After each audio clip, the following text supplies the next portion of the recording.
Wow! Just start recording. Okay, are we recording?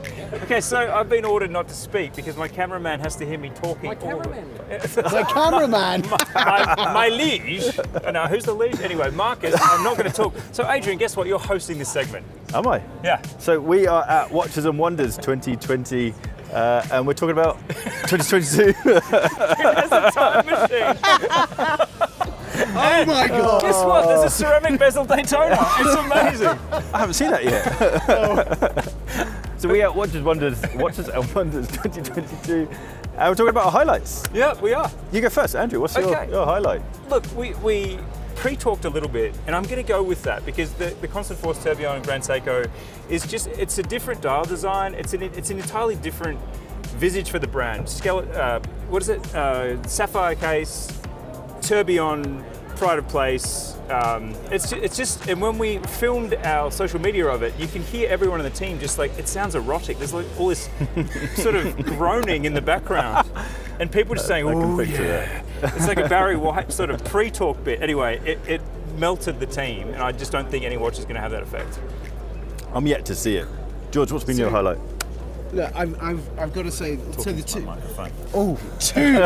Two highlights here. Two highlights.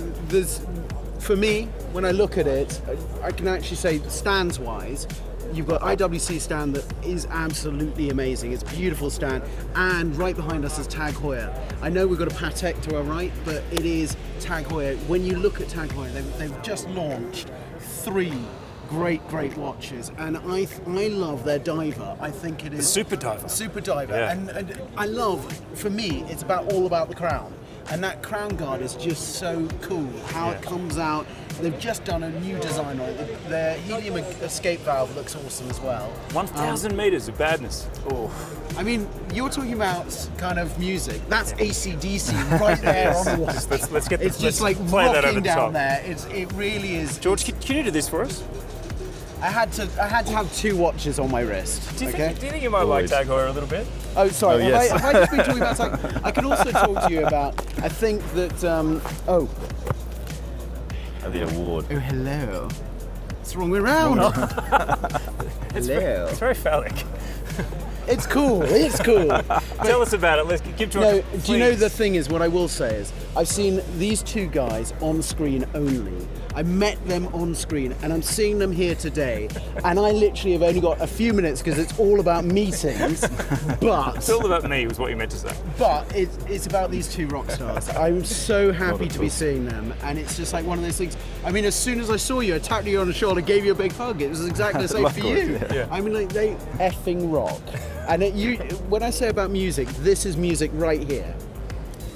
Oh, that was a mic drop moment. I don't even know if we need to say anything. Exactly. Adrian, come on, you're right. What have you got? Come on. I haven't seen a huge amount. I've been a little bit in the middle about what Rolex has been doing. Stand-wise, I'd say Oris and IWC have killed it. Everyone else, not everyone else, a lot of other people feel quite clinical, but Oris, they've got so much character in the stand. IWC, they're just doing awesome stuff. Watch-wise, Patek is a brand, and this might upset your audience, that I've never really gelled with. It doesn't really do much for me. But you look like a Patek man.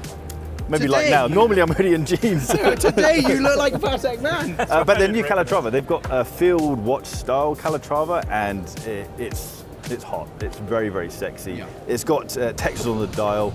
It's got it's just up there. Cool.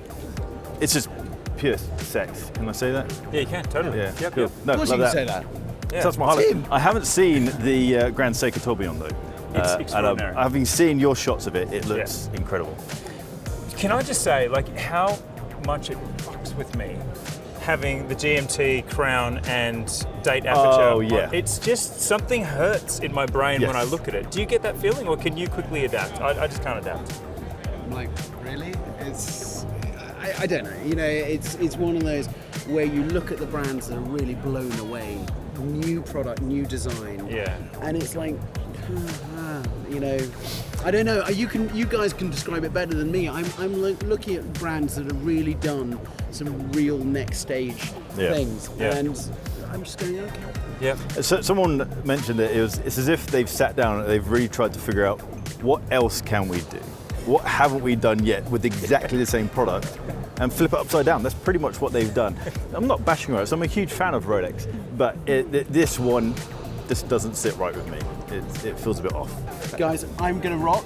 I'm going He's to go to out. my Yes, meeting. Always leaves you wanting more. Always. I always want more. Love you. Love George, you. Love you. George, you are.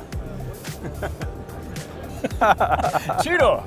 What about Tudor? I haven't explored them yet, purposely, because I've got a meeting with them tomorrow morning, and I want it to be exactly like what you were saying when you're doing the shots of the Grand Seiko. Yeah. I want to have that wow factor. I want to have that visceral. initial. I don't want to see any leaked images or leaks. I don't want to see any images. I just want to have that initial shock of, oh, this is what you're doing. So yeah, I've got them tomorrow morning. I'm excited. So this is not even a mid-fair video. It's sort of a pre-fair This is like video. 4 hours into the first day. So I think we've given you a comprehensive wrap. You don't need to see the rest. I think we're covered off. Stay tuned to Bark and Jack for, obviously will there be one wrap of the fair? Are you going to do a wrap of each brand? There's a lot of fans who are going to want to know. I'm going to do probably about 3 or 4 brand-specific videos and then do a big wrap of the fair. I think the fair's brilliant. This is, compared to Basel World, this is pleasant. A lady came over and gave me a whole 3-course meal for free. So you can't argue with that. Check's in the mail, man. Nothing is free. And champagne. This is like a weird hybrid of SIH and Basel. If you know the old videos, this is somewhere between the two. But the thing that excited me was SIH was like a shopping mall that had a low roof, and you sort of felt like you were just in a mall for 6 days. But Rolex comes in, blows open the roof, and it turns out that the roof was a false ceiling, and there was much more height. And now we have the big booths are back. So it's exciting. It is. Very impressive. Very happy. Adrian, can I just say thank you for just jumping into this madness and meeting you for the first time. Yeah, but again, that feels bizarre because we've spoken a while. So yeah. And here we are. Thanks for watching. Let's see where George Bamford ends up. I mean, he could just come running back past here naked. It wouldn't surprise me. Thank you, Marcus. Bye, everyone.